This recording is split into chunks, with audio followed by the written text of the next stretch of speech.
धम्मपदात तथागत भगवान गौतम बुद्ध म्हणतात, अज्ञानी आणि दुर्बुद्ध माणसे प्रमादात म्हणजेच आळसात रंगून जातात, परंतु सुबुद्ध माणूस जणू काय श्रेष्ठ धनाप्रमाणे अप्रमादाचे रक्षण करतो. या संदर्भात एक गोष्ट ऐकूया. एका काळी एक शिष्य आपल्या गुरूंचा अत्यंत आदर करायचा. गुरूंचेही त्या शिष्यावर खूप प्रेम होते, परंतु तो शिष्य स्वभावाने अत्यंत आळशी आणि सुस्त होता. अभ्यासाच्या बाबतीत तो खूपच बेफिकीर होता. तो अनेकदा आजची कामे उद्यावर ढकलायचा आणि कोणत्याही प्रकारची जबाबदारी स्वीकारण्यापासून पळ काढायचा. शिष्याचा हा आळशी स्वभाव वाढत असल्याचे पाहून गुरूंची चिंता वाढू लागली. त्यांना काळजी वाटू लागली की आपल्या शिष्याचा आळस त्याला आयुष्याच्या संघर्षात पराभूत करेल, कारण गुरूंना माहित होते की आळसामध्ये माणसाला निकामी करण्याची प्रचंड ताकद असते. असा माणूस कोणतीही कृती न करता केवळ फळाची अपेक्षा करतो. तो त्वरित निर्णय घेऊ शकत नाही आणि घेतलाच तरी त्याची अंमलबजावणी करू शकत नाही. तसेच अशा व्यक्तीला आपल्या आजूबाजूच्या परिस्थितीचे भान नसते आणि नशिबाने चालून आलेल्या संधींचाही तो योग्य लाभ घेऊ शकत नाही. शिष्याचा हा आळशी स्वभाव घालवण्यासाठी गुरूंनी मनात एक योजना आखली. एके दिवशी गुरूंनी शिष्याला एक चमकणारा पांढरा दगड दिला आणि म्हणाले, मी तुला 2 दिवसांसाठी या जादुई दगडाचा एक तुकडा देत आहे. या दगडाचा स्पर्श होताच लोखंडाची कोणतीही वस्तू सोन्यात रूपांतरित होईल. या 2 दिवसांत तू हवे तितके सोने बनवू शकतोस, पण लक्षात ठेव, दुसऱ्या दिवशी सूर्यास्तानंतर मी हा जादुई दगड तुझ्याकडून परत घेईन. ही संधी मिळाल्यामुळे शिष्य खूप आनंदी झाला. पण आळशीपणामुळे त्याने आपला पहिला दिवस केवळ कल्पना करण्यातच घालवला. खूप सोने मिळाल्यावर त्याचे आयुष्य किती सुखद होईल, तो किती आनंदी, समाधानी आणि समृद्ध असेल, याचा तो विचार करत राहिला. त्याच्याकडे इतके सेवक असतील की पाणी पिण्यासाठीही त्याला स्वतःचे हात हलवावे लागणार नाहीत. त्याने योजना आखली की जेव्हा त्याला खूप सोने मिळेल तेव्हा तो एक अत्यंत आलिशान घर बांधेल. घरासमोर एक सुंदर बाग असेल जिथे तो दररोज संध्याकाळी फिरेल. तो स्वतःसाठी एक उत्कृष्ट घोडागाडी विकत घेईल जिचा रथ सोन्याचा असेल. त्याच्याकडे अनेक अंगरक्षक आणि सेवक असतील आणि तो दिवसभर त्यांना आदेश देत राहील. हे सर्व विचार करत असतानाच तो त्या रात्री झोपी गेला. दुसऱ्या दिवशी सकाळी जेव्हा तो जागा झाला तेव्हा त्याला चांगलेच आठवले की लोखंडापासून सोने बनवण्याचा आजचा दिवस हा दुसरा आणि शेवटचा दिवस आहे. गुरुजींनी दिलेल्या जादुई दगडाचा आज नक्कीच उपयोग करायचा असा पक्का निश्चय त्याने मनात केला. त्याने ठरवले की तो बाजारात जाईल, तिथून लोखंडाच्या मोठ्या वस्तू विकत घेईल आणि त्यांचे सोन्यात रूपांतर करेल. दिवस सरत गेला, पण तो विचार करत राहिला की अजून खूप वेळ आहे, कधीही बाजारात जाऊन तो वस्तू आणू शकतो. असा विचार करत दुपार झाली. तेव्हा त्याने ठरवले की जेवणानंतर तो वस्तू आणायला जाईल. पण जेवणानंतर त्याला विश्रांती घेण्याची सवय होती, त्यामुळे उठून कष्ट करण्याऐवजी त्याने थोडा वेळ आराम करणे पसंत केले. मात्र आळसाने भरलेले त्याचे शरीर लवकरच गाढ झोपेत हरवून गेले आणि जेव्हा त्याला जाग आली तेव्हा सूर्यास्त होण्याची वेळ झाली होती. आता तो घाईघाईने बाजाराच्या दिशेने धावला, पण वाटेत त्याला गुरुजी भेटले. गुरुजींना येताना पाहून तो आदराने उभा राहिला. गुरुजी जवळ येताच तो त्यांच्या पाया पडला आणि तो जादुई दगड आणखी एक दिवस आपल्याकडे ठेवू द्यावा अशी त्याने विनवणी केली. पण गुरुजी तयार झाले नाहीत आणि त्या शिष्याचे श्रीमंत होण्याचे स्वप्न भंग पावले. तरीही या घटनेमुळे त्या शिष्याला एक मोठा धडा मिळाला. त्याला आपल्या आळसाबद्दल पश्चाताप होऊ लागला. आळस हा आपल्या आयुष्यासाठी शाप आहे हे त्याला समजले आणि त्याने निश्चय केला की आता तो कधीही आपले काम सोडणार नाही.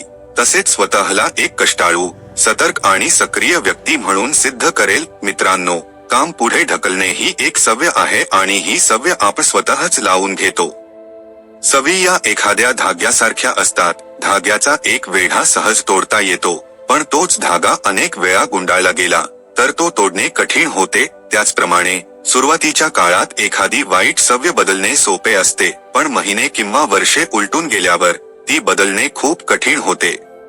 त्यामुळे जर तुम्हाला तुमच्या सवयी बदलायच्या असतील तर पूर्ण संयमाने दीर्घकाळ प्रयत्न करावे लागतात. माणूस आपल्या सवयींचा गुलाम असतो. आपल्या सवयीच आपल्याला घडवतात आणि बिघडवतात.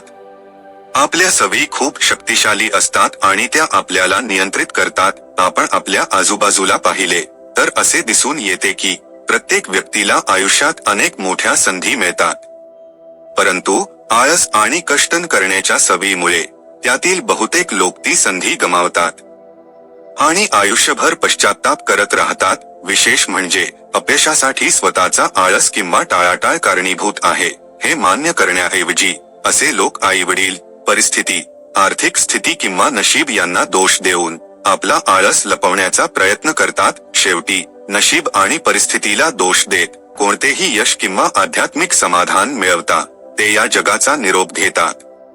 आपण काम पुढे का ढकलतो हे जरा सखोलपणे समजून घेण्याचा प्रयत्न करूयात. एखादा विनोदी व्हिडिओ पाहताना किंवा आपला आवडता पदार्थ खाताना आपल्याला कधी आळस येतो का?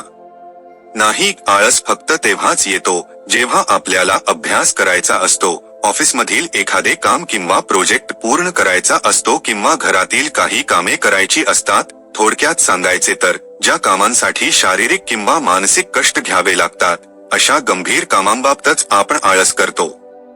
आता काम पुढे ढकलणे टाळायचे असेल तर कामाची अंतिम मुदत किंवा काम पूर्ण करण्यासाठी निश्चित वेळ किंवा तारीख ठरवणे खूप फायदेशीर ठरते. समजा तुम्ही ऑफिसमध्ये काम करता आणि तुमच्या बॉसने तुम्हाला उद्यापर्यंत पूर्ण करायचे असे एखादे काम दिले.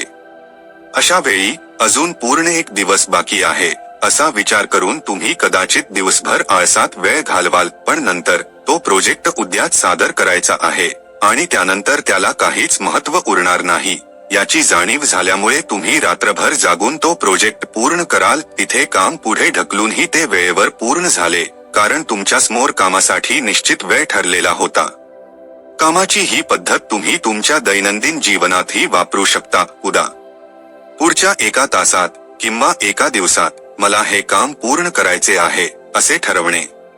काम पुढे ढकलणे टाळण्यासाठी हा एक उत्तम मार्ग आहे. आपल्याला जे करायचे आहे आणि आपण जे प्रत्यक्षात करत आहोत यात जर खूप मोठी तफावत असेल तर आपल्या आत एक संघर्ष सुरू होतो ज्यामुळे तणाव आणि अस्वस्थता निर्माण होते. आळस ही अशी गोष्ट आहे की माणूस तो करतो खरा, पण त्यातून त्याला कधीच आनंद मिळत नाही. समजा आज तुम्हाला एखादे काम करायचे होते पण तुमचे मित्र आले आणि म्हणाले, भावा चल जरा फिरून येऊया, मजा करूया, आणि तुम्ही त्यांच्यासोबत बाहेर गेलात.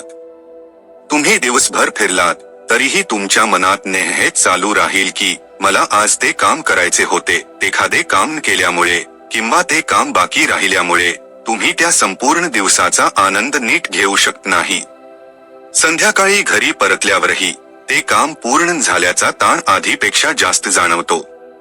अशा प्रकारे तुमचे कामही होत नाही आणि तुम्हाला आनंदही घेता येत नाही. उलट तो दिवसही वाया जातो. त्यापेक्षा आळस न करता आधी ते काम पूर्ण करणे आणि नंतर फिरायला जाणे हे सर्वात उत्तम ठरेल. यामुळे तुम्ही अधिक आनंद घेऊ शकाल आणि तणावमुक्त राहाल. आणखी एक महत्त्वाची गोष्ट म्हणजे काम पुढे ढकलल्यामुळे आपल्याला अपराधीपणाची भावना जाणवते. जेव्हा काम पुढे ढकलून आपल्याला कोणताही आनंद मिळत नाही तेव्हा आपण ते का पुढे ढकलतो? यामागे 5 मोठी कारणे आहेत. पहिले कारण म्हणजे एखादे काम आणि त्यातून मिळणारा परिणाम. जर तो परिणाम मिळण्याची शक्यता खूप कमी असेल तर तुम्ही ते काम टाळण्याचा प्रयत्न करता कारण ते काम करण्याची तुमची प्रेरणा कमी होते. दुसरे कारण, एखादे काम तुमच्या गरजांशी जुळत नसेल किंवा तुम्हाला ते काम करायला आवडत नसेल तर तुम्ही ते काम सतत पुढे ढकलत राहता. तिसरे कारण, जर ते काम तुमच्यासाठी आवश्यक नसेल किंवा ते करण्यासाठी कोणतेही ठोस कारण नसेल तर तुम्ही ते काम पुढे ढकलत राहता. चौथे कारण, जर एखाद्या गोष्टीचा फायदा त्वरित मिळत असेल तर आपण ते काम करण्यास अधिक उत्सुक असतो त्या तुलनेत ज्या कामाचा फायदा खूप काळानंतर मिळणार आहे ते काम आपण टाळण्याचा प्रयत्न करतो. पाचवे कारण म्हणजे अपयशाची भीती. एखाद्या कामात अपयशी होण्याची शक्यता जास्त असेल तरीही आपण ते काम टाळण्याचा प्रयत्न करतो. आता प्रश्न असा पडतो की काम पुढे ढकलण्याची ही सवय कशी टाळावी? पहा, जर एखादे काम करताना तुम्हाला या 4 गोष्टी मिळत असतील तर तुम्ही ते काम कोणत्याही परिस्थितीत पूर्ण कराल.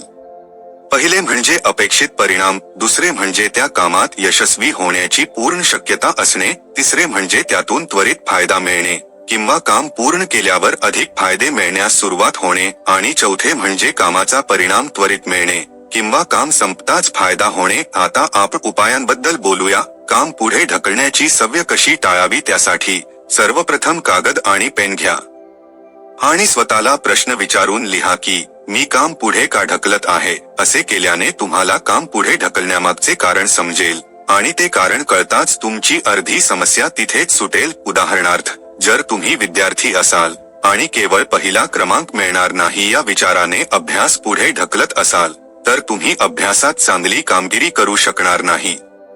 त्याऐवजी असे काहीतरी काम करा ज्यामध्ये तुम्हाला खात्री आहे की तुम्ही उत्तम कामगिरी करू शकता आणि स्वतःचे नाव कमवू शकता. जर तुम्ही केवळ कारण नसताना काम पुढे ढकलत असाल किंवा अपयशाच्या भीतीने एखादा मोठा निर्णय घेऊ शकत नसाल तर एक गोष्ट नेहमी लक्षात ठेवा, अपयशी होण्यापेक्षा प्रयत्न न करणे हा मोठा गुन्हा आहे. कारण जर तुम्ही आज प्रयत्न केला नाही तर आयुष्यभर तुम्हालाही खंत वाटत राहील की अरे रे, एकदा प्रयत्न करायला हवा होता. आणि अपयशाची भीती म्हणजे प्रत्यक्षात आपल्यातील अहंकार असतो, तोच आपल याला सतत घाबरवत असतो की जर आपण अपयशी झालो तर लोक काय म्हणतील, लोक आपल्यावर हसतील किंवा आपली थट्टा करतील. मित्रांनो, आपला अभिमान किंवा अहंकार ही जगातील सर्वात निरुपयोगी गोष्ट आहे. प्रयत्न करून अपयशी झाल्यास कदाचित तुम्हाला थोड्या काळासाठी वाईट वाटेल, पण अपयशाच्या भीतीने प्रयत्नच न केल्यास मात्र दीर्घकाळात तुम्हाला खूप पश्चाताप आणि स्वतःबद्दलच तिरस्कार वाटू लागेल. म्हणून आपला आळस बाजूला ठेवून अपयशाला न घाबरता प्रयत्न करा.